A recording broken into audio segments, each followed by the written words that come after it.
Spotlight, Inside HR, with your host, Meg Allen. Today's guests are Cheryl Bree, Director of Recruitment at Focus Pointe, and Paul Fiolek, Vice President of HR at BMG Bertelsmann. Welcome back to Spotlight Inside HR, and thanks for joining us. I'm Meg Allen. Our behind-the-scenes look into human resource departments has never failed to bring back a snapshot of reality, and today is no exception. Joining me for discussion are Paul Fiolek of BMG and Cheryl Bree of Focus Pointe. Thanks for being here. Thank you. Thank you. When we sent our cameras out to see what they could see, they saw some heavy stuff unravel before their eyes. Cheryl disputes over today's #1 item of the Human Resources Top 10, money. Let's watch. I guess it's just time to bring it up.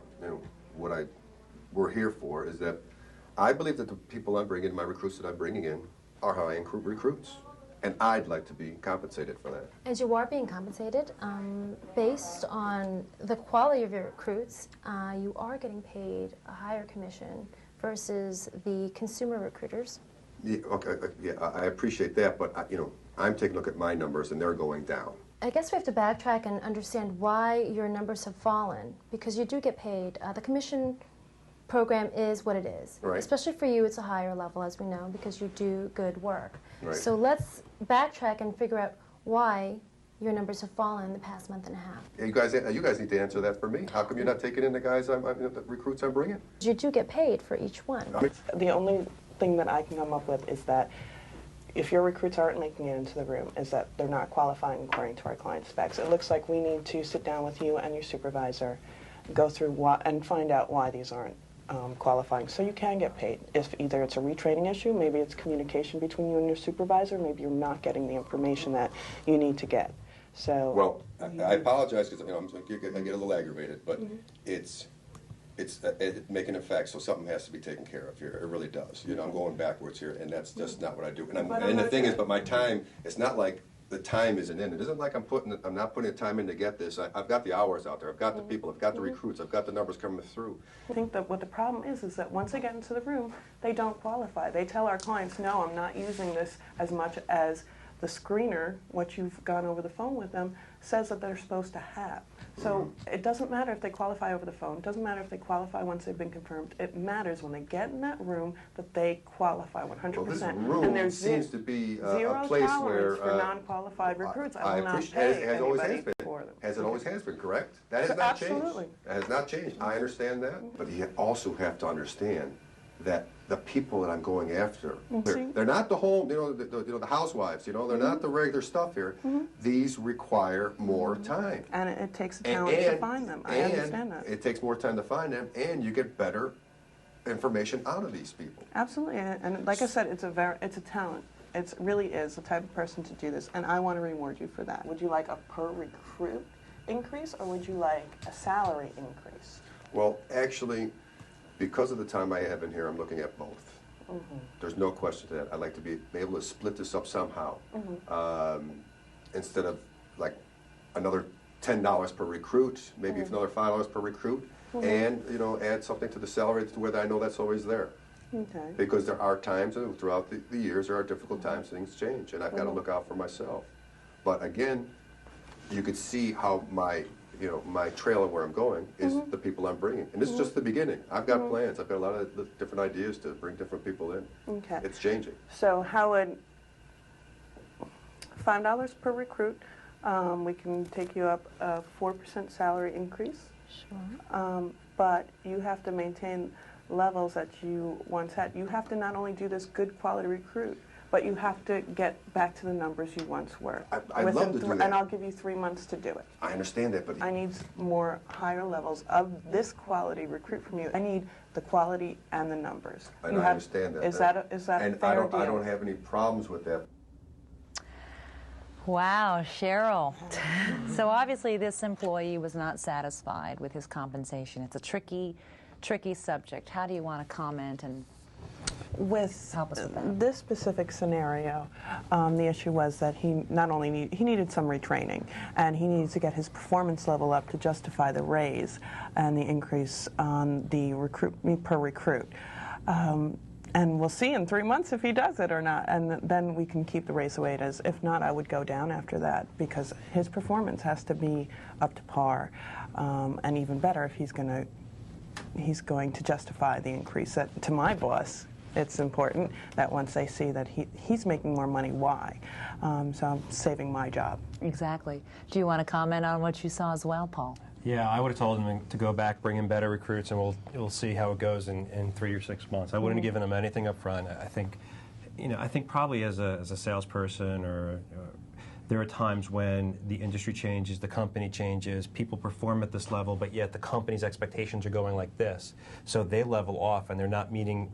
At one point where they were meeting the expectations of the company, they no longer are. And when you're in a sales position, or when you rely on your bonus, then obviously your compensation is going to start to level off. Sure. So, and we know that's a problem. Yeah. When people aren't making as much money. So, and I think seasons vary, and times of year, and right. You have to look at the package as a and- whole. Absolutely. Well, it's an interesting. Incentive plans are an interesting tool. How are they best used, and when are they not necessarily the tool to use? When they are a true incentive, when they make people work harder, and that they feel like they are being rewarded. If it's not rewarding to them, or if they're not performing where they can benefit from this incentive plan, then it's not useful. Right. It's not a tool at all. They have to feel connected to the plan. So, for example, a salesman who earns commission is very motivated because that's how he's making his income. Somebody who may be in a non-commission position, who earns a bonus anyway on the result of the company, needs to feel that what they do on a day in and day out basis, that they're going to be rewarded for if the company meets their goals and objectives. So what's their business plan like, and what are their numbers going to be, and how are they going to contribute to the overall picture of the company. So there needs to be a connection for the incentive plan really to work. It's almost as if some employees may take it for granted and forget that there's a relationship between the reward and the performance, and keeping it consistent. It's not just, I deserve because I want it. Yeah, it's tricky. How do you get people to rally around new incentive plans, to keep them motivated and connected? How do you keep them connected to such a plan? It's reacting to what's going on in the industry as far as what trends are out there. And it's education and communication. You can't just throw out an incentive plan and change someone's way that they're going to earn their living without educating them on why, or educating them on how they're going to meet their new numbers and what the impact is. And you were mentioning to me before when we were speaking privately that sometimes people don't ask for their rewards at all, and they're the ones that deserve it. I wish that some people are workhorses and will work and wait for their yearly review to come up before they ask for a raise. And sometimes it might be good for them to be pushy and wait every 6 months, or if they're doing a really good job and their peers are not, maybe that's the time to ask for a raise. It's interesting. Often those who really deserve it don't even ask. Isn't that funny? And those are the people that you want to reward, and if they don't communicate their frustrations, they may leave. And the company gets hurt. Yeah. And so, if someone is not feeling that they're being compensated, I mean, at the end of the day, the company may say, we're not going to give you any more money, but I think the company needs to know that information. And as an HR representative, is it your job to go sniff that out? I would say that you need to have your feelers out and really know if people are not happy in their position or with their compensation. And I think the line managers really are the first line of defense as far as that goes. I mean, if they don't know that their people are not happy, for the most part, it's very difficult for us to kind of infiltrate the department. Oh, it's very interesting. What about the different ways of rewarding an employee, meaning benefits versus salary increase versus bonus? How do they all play? How do you choose from the list? Well, I think it's sitting down with the employee and finding out what their wish list is. What's your top 10 things that you would really love for this company to do for you? So are there any non-traditional approaches to compensation in addition to, the bonus, the raise? Absolutely. I think that if you really talk to your staff and find out what they want and what their needs may be, either through an employee survey or just talking casually, you might find something that really would be a benefit to them, or a perk, or whatever you might call it, from gym packages to babysitting to daycare. And better cafeteria menu. That could be it. And that's something easy that you can, for the most part, you can have an impact on. I mean, if people aren't happy with what you have in the cafeteria, that's different from maybe going out and getting a different type of benefit package, which we all know what the medical field and the insurance companies are like right now, and what the companies are up against. But the only way to do that is by talking to the employees, finding out what their needs are, and if there's something that you can have an immediate impact on, then that's great. And they could see the company kind of stepping up to the plate and saying, well, maybe maybe the company does care about what we think, or does care about what we need. And one of the points that you were mentioning to me before, when we were off camera, was the idea of entitlement, and that this is something that still has to be earned every year, so that the employee doesn't think, oh, I just deserve this because I come to work. Right, especially from a bonus or a commission standpoint. I mean, it's really, what have you done for me lately? Once you earn a bonus for this year, you have to go right back to work. Right back next to zero. Year. Right, and the clock starts ticking, and especially when you're in sales. You just landed a big account, you got a big commission check. Well, all of a sudden, you got to go out and earn your next big commission check. So where's that, where's that next source of revenue for you going to be? So they're always under the gun, and that's, I think, always the dilemma for some salespeople, is that, do you want to have a base salary, or do you want to be full commission? Do you want to have a draw in there?